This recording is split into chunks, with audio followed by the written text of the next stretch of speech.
The most basic financial impulse of all is to save for a rainy day. Because, as we've been painfully reminded by the recent months of financial turmoil, the future is so unpredictable. The world really can be a dangerous place. Not many of us get through life without a little bad luck. Some of us get a lot. It's all about being in the wrong place at the wrong time.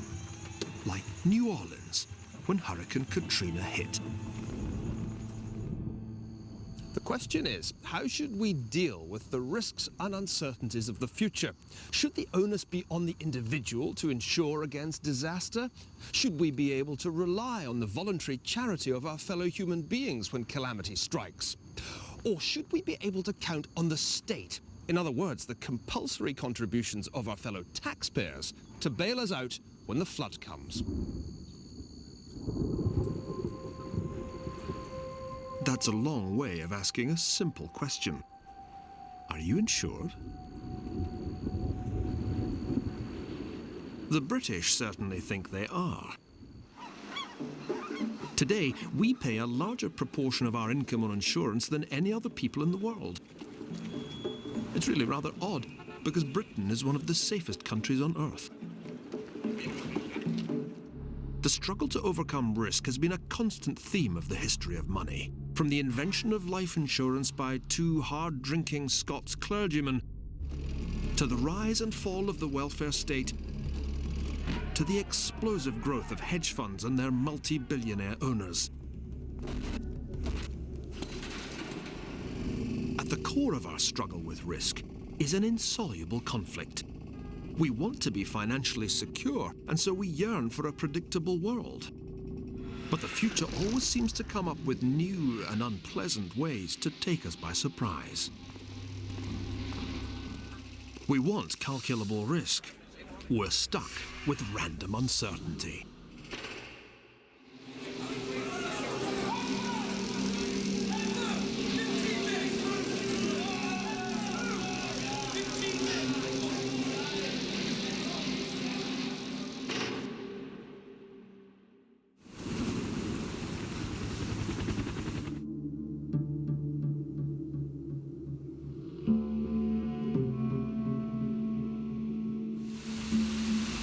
When Hurricane Katrina hit New Orleans in the last week of August 2005, it caused death and destruction.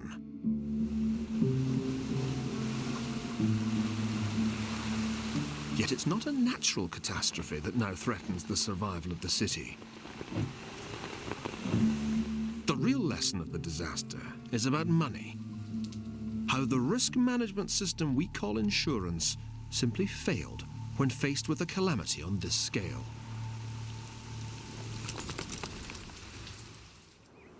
The hurricane didn't hit New Orleans directly. The main force of the storm passed to the northeast of the city. But just as the residents breathed a sigh of relief, the real catastrophe began. This industrial canal links Lake Pontchartrain to the Mississippi, and after the hurricane, the huge storm surge raised the water level in the canal so high that it broke the levee, pouring umpteen gallons of the lake over here into the 9th Ward of New Orleans. Just to the east of the 9th Ward is St. Bernard, a blue-collar community of homeowners, all, on paper at least, covered by private insurance.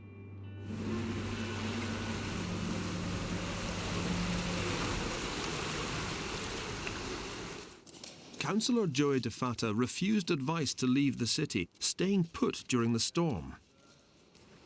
Eventually, he was forced to retreat to the roof of the town hall as the waters kept rising. Complex. And as you can see, this is the water line. That's the water line. That's where it came up to. The water came in this building in 14 feet of water in 15 minutes. Wow.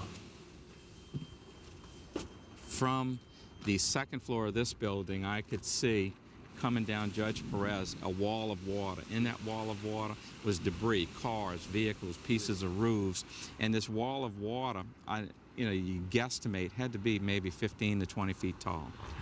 And moving fast. Moving quickly, just coming down this boulevard street and just taking everything with it as it would come. The whole of St. Bernard Parish was inundated in just 15 minutes. Only 5 houses out of 26,000 weren't flooded. More than 2,000 people were killed in Hurricane Katrina and the subsequent flooding. Here in St. Bernard Parish, 148 people lost their lives, mostly because they became trapped in their houses as the floodwaters rose. The painted signs on these abandoned houses say whether dead bodies were found after the floodwaters receded, a little bit like medieval London in the time of plague.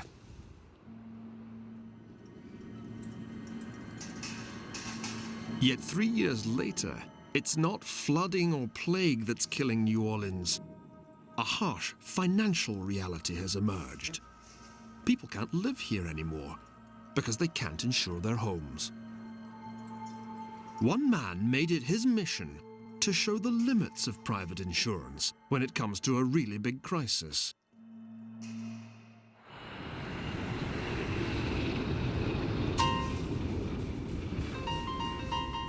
He's former Navy pilot Richard F. Scruggs, one of those lawyers that only America seems to produce.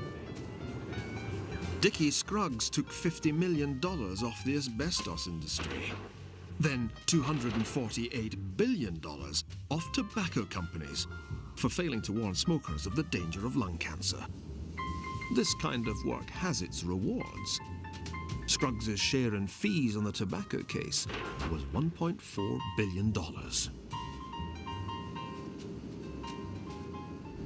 Scruggs' latest target has been America's insurance companies. His clients, hundreds of homeowners whose houses were destroyed by Katrina, argued that the companies were refusing to pay up on genuine claims, a view the insurers disputed. There was a house there? There was a house here, a house next to it, where you see the trailer. Scruggs had a dog of his own in this fight. This house looks like it's... His own home on Pascagoula's Beach Boulevard, here on the Mississippi coast, was so badly damaged by Katrina that it had to be demolished. This is the front door? This is the front door, right here. The edge of the slab, if you will. You were slabbed, good and We proper. were slabbed. If you could fix the system. But I have the means, I'm fortunate enough that I have the means To lose a house and build to it lose up. a house and build it back. Most people here don't. Right. If you had the power to change the system so that people really were insured, how would you do that? Is there a way of making insurance work again? There is, and it's disclosure of what you're buying, so that you know, like a drug. There's a black box warning on there.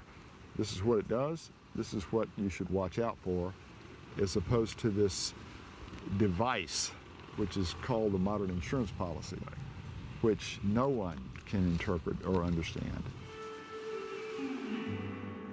It seemed as if the insurance companies had been well and truly scrugged. One of America's biggest insurers settled hundreds of cases brought by Scruggs on behalf of clients whose claims had been turned down. But in this bitter high-stakes battle, the insurance companies had the last laugh. After winning the case, Scruggs was convicted and sentenced to 5 years for attempting to bribe a judge and influence the distribution of legal fees. And the big insurance companies responded to the weight of post-Katrina claims by in effect declaring parts of the Gulf Coast a no-home insurance zone. Today, as Councillor Joey DeFatta has found out, insuring a house in this part of New Orleans is virtually impossible. They can't get a mortgage either. That is correct.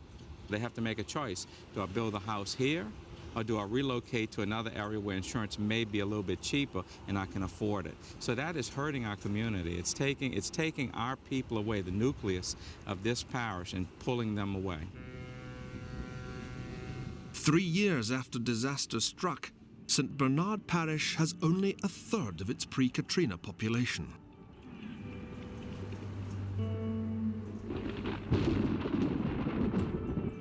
Of course, life has always been dangerous.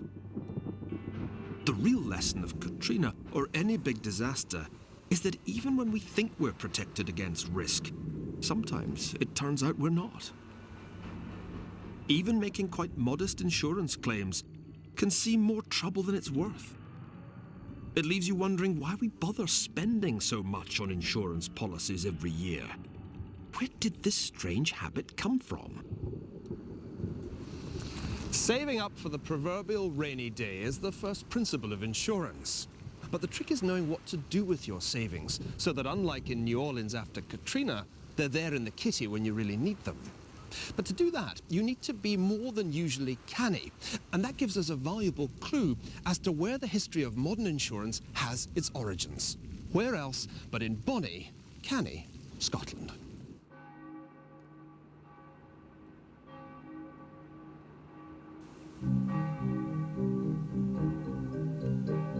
They say the Scots are a pessimistic people.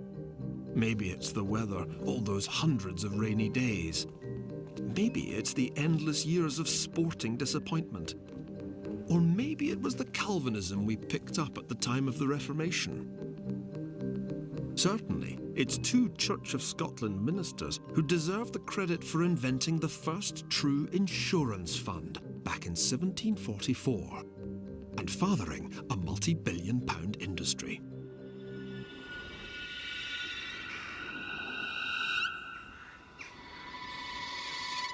The kirkyard of Greyfriars is best known for the grave robbers, the resurrection men, who came here in the late 18th century to supply the medical school at Edinburgh University with corpses for dissection.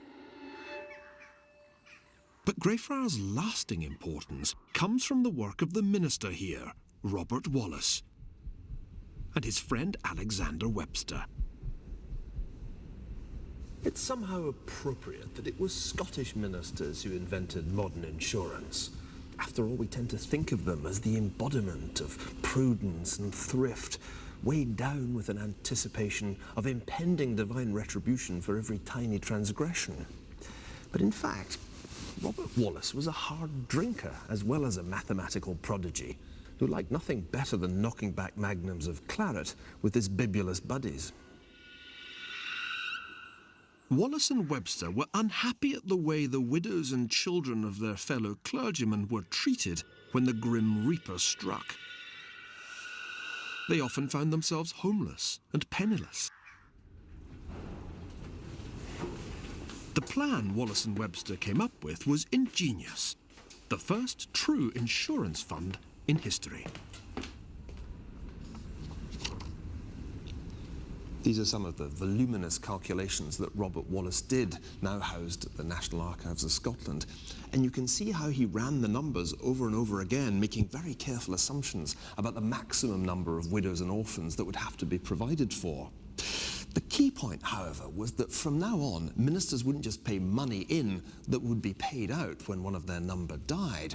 Rather, they would pay premiums that would be used to create a fund, and the fund would then be invested for profitable purposes.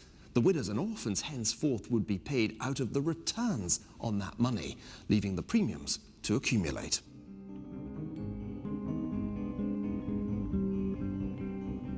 All that was required for the scheme to work was an accurate projection of how many widows and orphans there would likely be in the future. A calculation which Wallace and Webster made with extraordinary precision.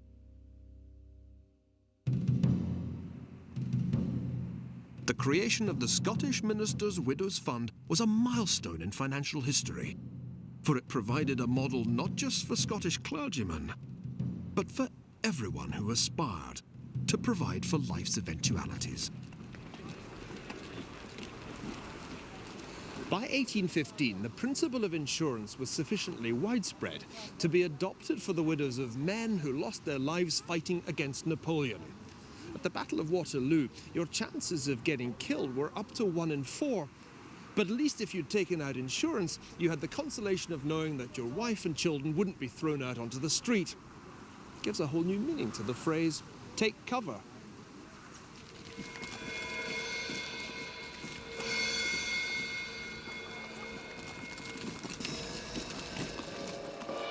The Scottish Minister's Fund grew into the world-famous Scottish Widows.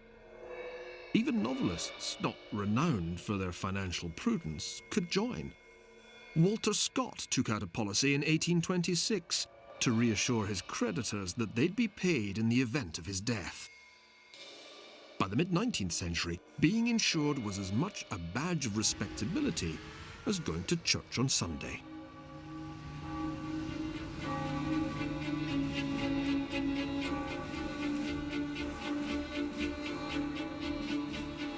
What no one anticipated back in 1744 was that the careful calculations of two Scottish ministers would grow into today's huge insurance industry. As Robert Wallace understood 250 years ago, size matters in insurance because the more people are paying into a fund, the easier it becomes, by the law of averages, to predict how much will have to be paid out each year. Although no individual's date of death can be known in advance, actuaries can calculate the likely life expectancy of a large group of individuals with quite astonishing precision.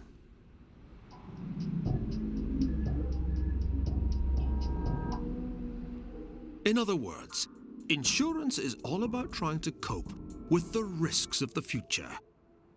If, that is, you're insured in the first place. No matter how many private funds like Scottish Widows were set up, there were always going to be people beyond the reach of insurance, who were either too poor or too feckless to save for that rainy day. The lot of the poor was once a pretty harsh one, either dependence on private charity or the harsh regime of the workhouse, like this typically austere one here in the heart of Edinburgh. Yet by the 1880s, people began to feel that life's losers somehow deserved better.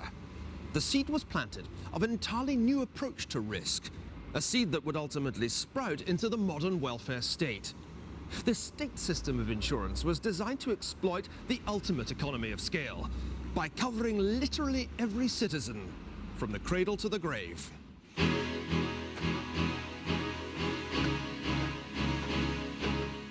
Yet while we tend to think of the welfare state as a British invention, in fact the world's first welfare superpower was Japan.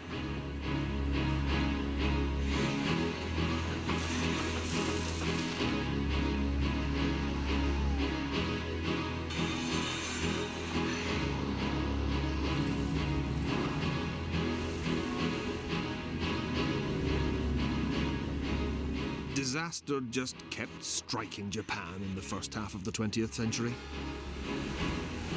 In 1923, a huge earthquake devastated Tokyo. As in New Orleans, private insurance policies turned out to be worth little more than the paper they were printed on. A new idea began to emerge in Japan, that the state should take care of risk. But this was to be state protection allied with imperial ambition. The Japanese set up a welfare state. And they did it to promote warfare.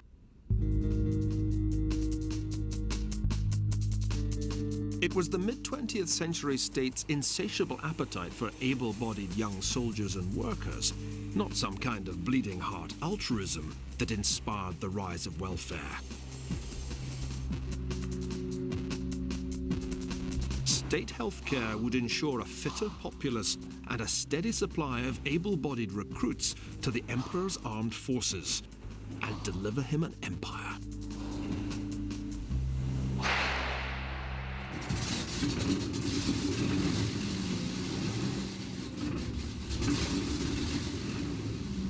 The wartime slogan, "All people are soldiers," was adapted to become "All people should have insurance."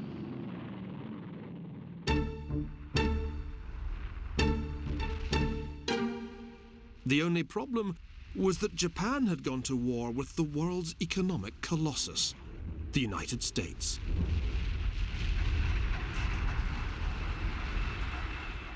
Japan's warfare state proved to be a massive mistake.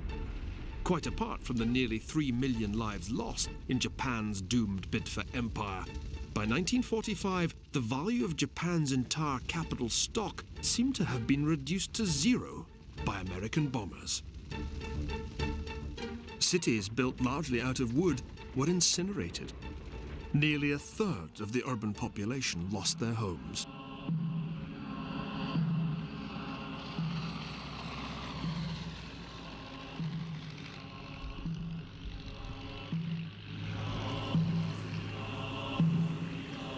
Practically the only city to survive intact was Kyoto, the former imperial capital.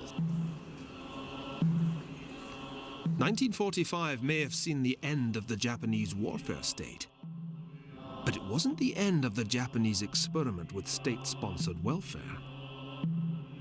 In Japan, as in most combatant countries, the lesson was clear. The world was just too dangerous a place for private insurance markets to cope with. With the best will in the world, people couldn't be expected to insure themselves against the US Air Force. The answer, practically everywhere, was the same: for government to step in effect, to nationalize risk.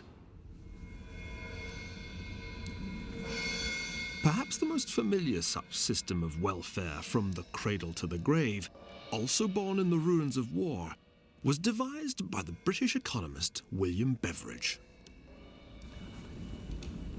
When the Japanese came up with their own comprehensive welfare system in October 1947, their Advisory Committee on Social Security recommended what amounted to Beveridge no Nihonban, Beveridge for the Japanese. And yet they went even further than Beveridge had intended, as this copy of their report here in the library of the Japanese National Parliament makes clear. It called on the government to provide against every cause of poverty: sickness and injury, disability, death, childbirth, large families, old age, and unemployment. Whatever the reason, the needy would be guaranteed the minimum standard of living by national assistance.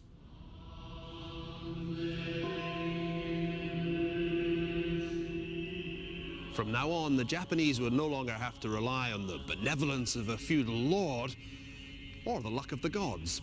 The welfare state would cover them against all the vagaries and vicissitudes of the modern world. If they couldn't afford education, the state would pay.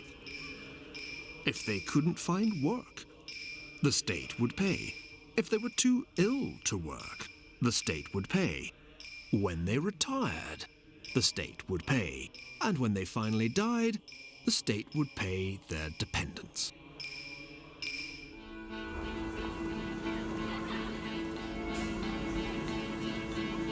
So what happened after the war in Japan was merely the extension of the warfare welfare state.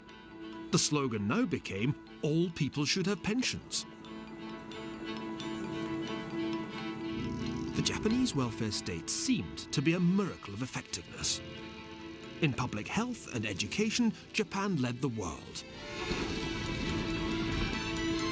By the late 1970s, the Japanese could boast that their country had become the welfare superpower.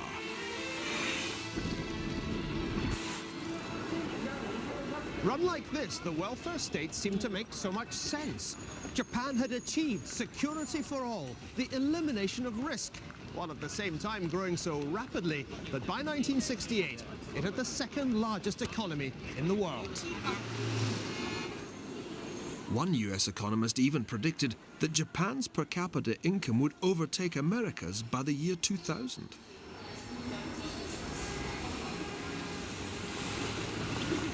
Welfare was working where warfare had failed to make Japan top nation. The key turned out to be not a foreign empire, but a domestic safety net. And yet there was a catch, a fatal flaw in the design of the post-war welfare state. Just what was it that caused those predictions of Japan's ultimate triumph to fail to come true? The welfare state looked to be working smoothly enough in 1970s Japan. But elsewhere, there were signs that all was not well. In Britain and throughout the Western world, The welfare state, it seemed, had removed the incentives without which a capitalist economy simply cannot function. The carrot of serious money for those who strive. The stick of hardship for those who are idle. The result was stagflation, low growth, and high inflation. What was to be done? One man and his pupils thought they knew the answer. Thanks in large measure to their influence, one of the great economic trends of the past 25 years has been for the welfare state to be dismantled, reintroducing people with a sharp shock to the unpredictable monster they thought they had escaped from. Risk.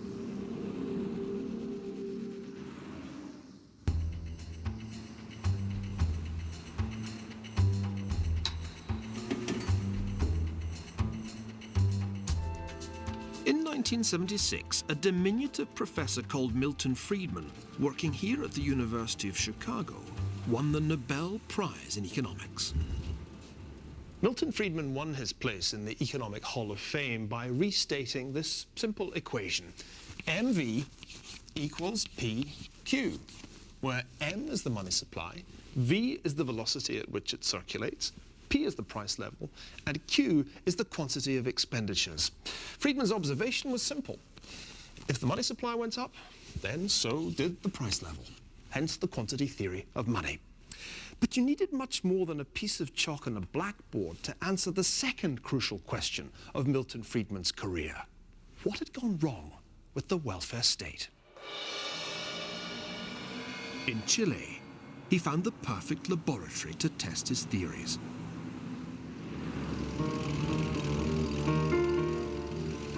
In September 1973, tanks had rolled through Santiago to overthrow the government of Chile's Marxist president, Salvador Allende, whose attempt to turn the country into a communist state had ended in total economic chaos and a call by the Chilean parliament for a military coup.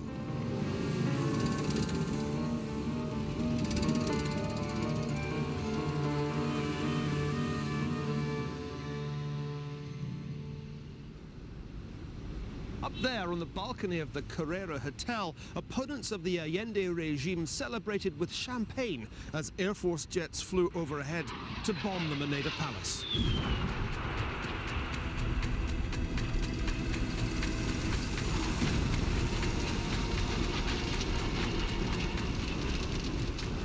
Here in the palace, Allende prepared to make a desperate last stand, armed with an AK-47 presented to him by his Cuban role model, Fidel Castro.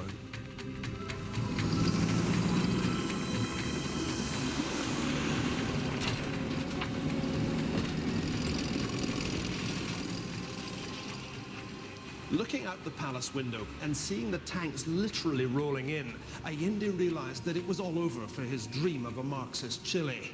Cornered here in what was left of the presidential quarters, he took the decision to shoot himself.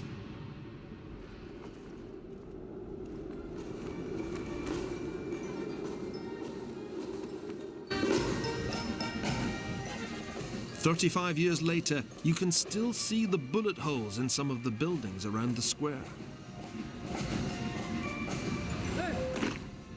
What happened here in September 1973 in many ways epitomized a worldwide crisis of the welfare state and posed a stark choice between alternative economic systems.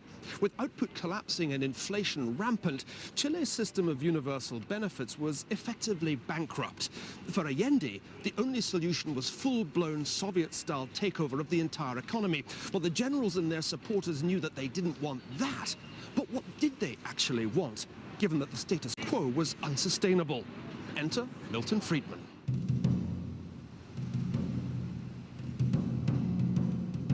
In March 1975, Friedman flew from Chicago to Chile to answer that question.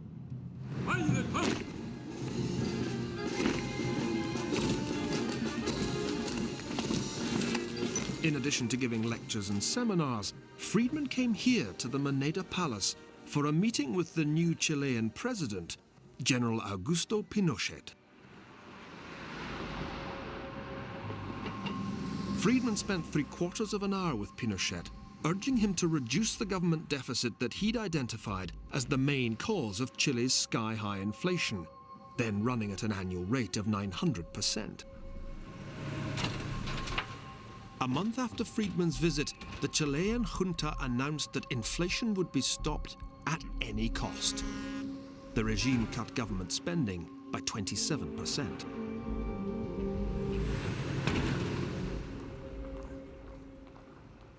This problem of inflation is not of recent origin. It arises from trends towards socialism that started 40 years ago and reached their logical and terrible climax in the Allende regime.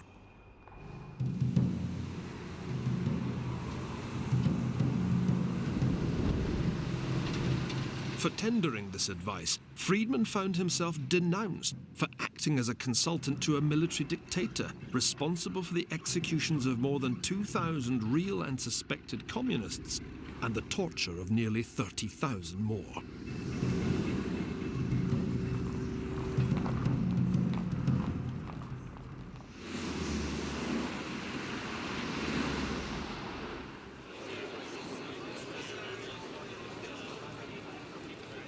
Chicago's role in Chile's new regime consisted of more than just a visit by Milton Friedman, however.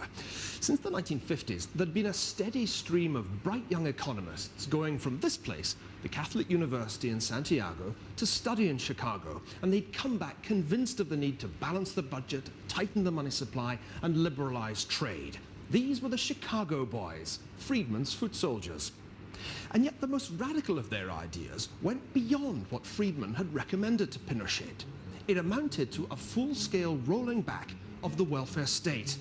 The conservative economic revolution didn't begin in Thatcher's Britain or Reagan's America. It began right here in Chile. The mastermind behind this wholesale dismantling of the welfare state was a young economist called José Piñera. Chile's economy was destroyed. We have had 50 years of protectionism, state interventionism, light socialism, if you want, and then that was exacerbated during the Allende government. We had created a sort of welfare state, and that, of course, it was going bankrupt in Chile. Between 1979 and 1981, Piñera and his colleagues erected a radically new pension system for Chile, giving every worker the chance to opt out of the old pay-as-you-go state system. Instead of a payroll tax, each worker now could put 10% of his wages aside into an individual personal retirement account to be managed by private competing companies. There was also a small premium for disability and life insurance. The idea was to give each worker a sense that the money being put aside was his own property, his own capital.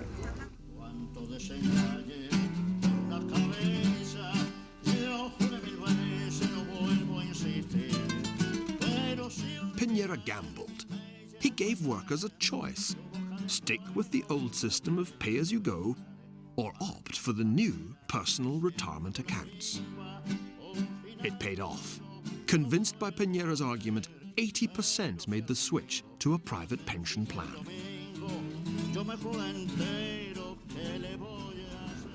But was it worth it? Was it worth the huge moral compromise that the Chicago boys and the Harvard man made when they got into bed with a torturing, murderous dictatorship? Well, the answer to that question very much depends on whether you think their reforms helped pave a peaceful way back to a sustainable democracy in Chile. And I think they did.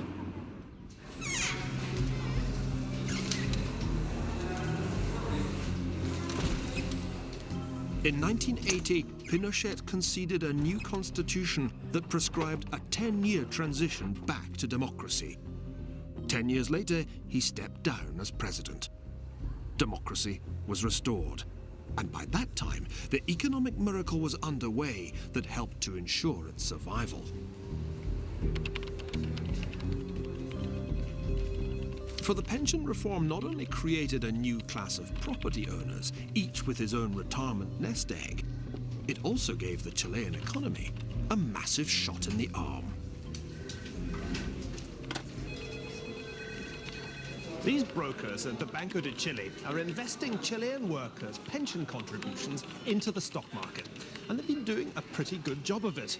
Average returns on the personal retirement accounts has been over 10%, reflecting the fact that in the 20 years after 1987, the Chilean stock market has gone up by a factor of 18.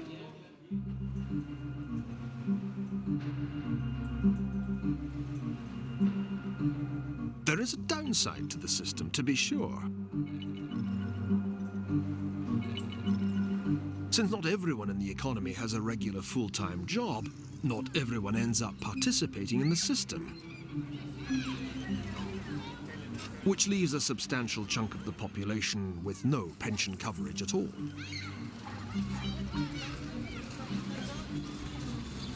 I'm standing in front of the Communist Party headquarters here in La Victoria, a suburb of Santiago which was once one of the hotbeds of opposition to the Pinochet regime.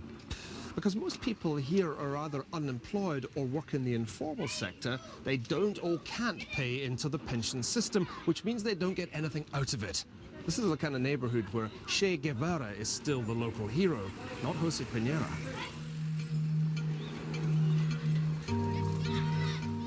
The poor of Chile may not have a private pension plan and may have to make do with a meagre government handout in their old age. But even they've benefited from Chile's rapidly growing economy. Growth makes a difference in the life of every citizen. The poverty rate in Chile has gone down from around 50% to 13% now. So this has been really a huge success, and the pension reform has been a critical element in this. The improvement in Chile's economic performance since the Chicago Boys reforms is really very hard to argue with. In the 15 years before Milton Friedman's visit, the growth rate here was a measly 0.17% a year. In the subsequent 15 years, it increased by a factor of nearly 20. The poverty rate here is down to 15%, compared with 40% in the rest of Latin America. And when you look down at Santiago's shiny new financial district, you can see why the Chilean pension reform has been imitated right across the region, and indeed around the world. For Britain's Margaret Thatcher, the general from Chile and the professor from Chicago were heroes who demonstrated that only by rolling back the welfare state could governments revive economic growth. Yet one country where this recipe has not been tried is the country that's come to need it most: Japan. So successful was the Japanese welfare superpower that by the 1970s, life expectancy was the longest in the world.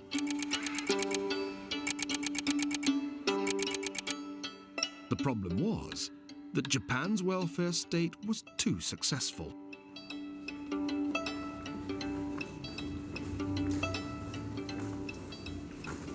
Today, the programs run here at Japan's Ministry of Welfare rely on an ever smaller number of active workers to support an ever-rising population of retirees. Back in 1960, there was something like 11 active workers for every one retired person. But by 2025, that number could sink as low as 2. In other words, there'll be one old age pensioner for every 2 bureaucrats working here at the ministry. In just 30 years, the cost of social security benefits has risen in relation to Japan's national income by a factor of 4. Today, virtually all Japan's health insurance societies are in deficit, and the pension funds are nearly out of money too. Japan's once so super welfare state is threatening to bankrupt the nation.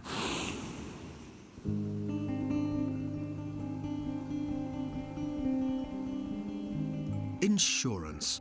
It seemed such a brilliant idea in the calculations of those Scottish ministers, and even more brilliant in Japan's all-encompassing welfare state. But as we've seen, the best-laid schemes can be thrown into disarray by an unexpected turn of events. So is there any better way of managing risk in an uncertain world? Disasters like 9/11 and Katrina exposed the limits of both traditional insurance and the welfare state. But insurance and welfare aren't the only ways to buy yourself protection against future shocks. These days, the smart way of doing it is by being hedged. Now, everybody's heard of hedge funds, but what exactly does hedging mean? And where did it come from?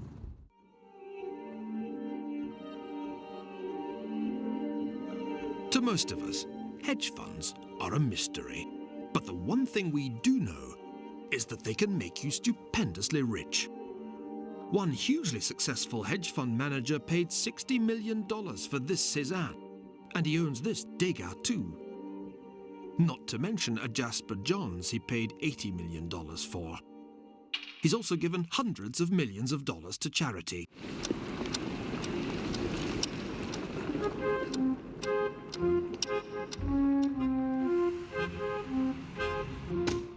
Ken Griffin is the founder of the Citadel Investment Group, one of the world's biggest hedge funds.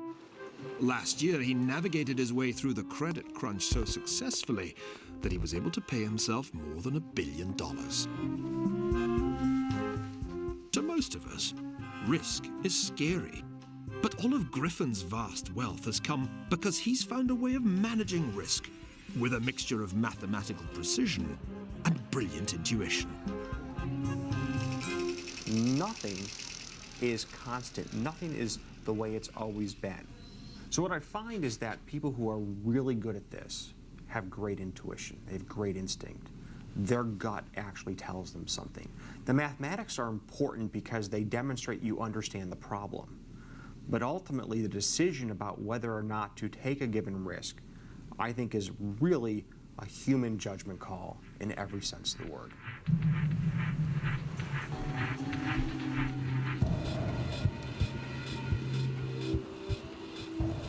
Of hedging, appropriately enough, are agricultural. For a farmer, nothing is more important than the future price of his crop after it's been harvested and brought to market. But that could be higher or much lower than he expects. A futures contract allows him to protect himself by committing a merchant to buy the crop when it's brought to market at a price agreed when the seeds are being planted. The farmer gets a floor below which the price can't sink. The merchant gets a ceiling above which it can't rise. By signing a futures contract, both the farmer and the merchant have hedged their bets. Both parties are better off, and because of that, the world as a whole is much better off. It encourages capital formation.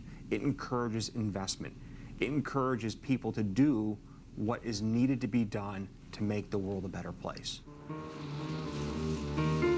With the development of a standardized futures contract, agreed rules, and an effective clearinghouse, the first true futures market was born. And its birthplace was here in the Windy City, Chicago. After the city's futures exchange was established in 1874, hedging commodities became standard practice. The next step was for a conditional kind of future to evolve, the option. Some of this really is the financial equivalent of rocket science, but the underlying principle is simple. Because they're derived from underlying assets, all futures contracts are known as derivatives. But an even smarter kind of derivative is an option. The buyer of a call option has the right, say, to buy a barrel of oil for $120 in a year's time. Now, if the price of oil rises to $150 a barrel, then the option is in the money, and the smart guy makes a profit of $30. But if that doesn't happen, if the price of oil stays the same or actually declines, he's under no obligation to carry through the deal. All he does is to write off the cost of the option itself. Well, it's by buying and selling complex, smart derivatives like options that Ken Griffin has become a billionaire. In theory, derivatives offer a new way to hedge against an uncertain future, a much smarter way than boring old insurance, and much more profitable. In the past decade, derivatives have seemed to take over the world of finance. By the end of 2007, the notional value of all derivatives contracts reached a staggering $596 trillion. That's 43 times the size of the American economy.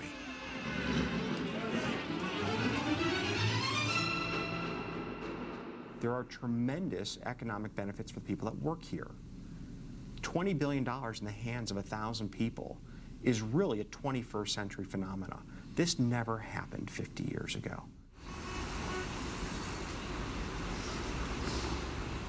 Yet there are downsides to hedging too. When billionaire investor Warren Buffett described derivatives as financial weapons of mass destruction, he all but prophesied the downfall of American insurance giant AIG, whose European headquarters are there behind me, brought low not by selling insurance policies, but by selling derivatives that blew up in its face.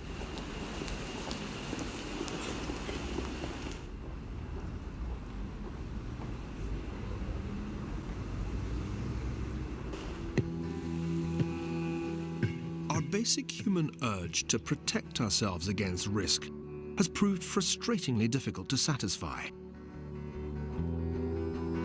Insurance companies let us down. Welfare states sink into insolvency. And derivatives turn out to be a double-edged weapon too.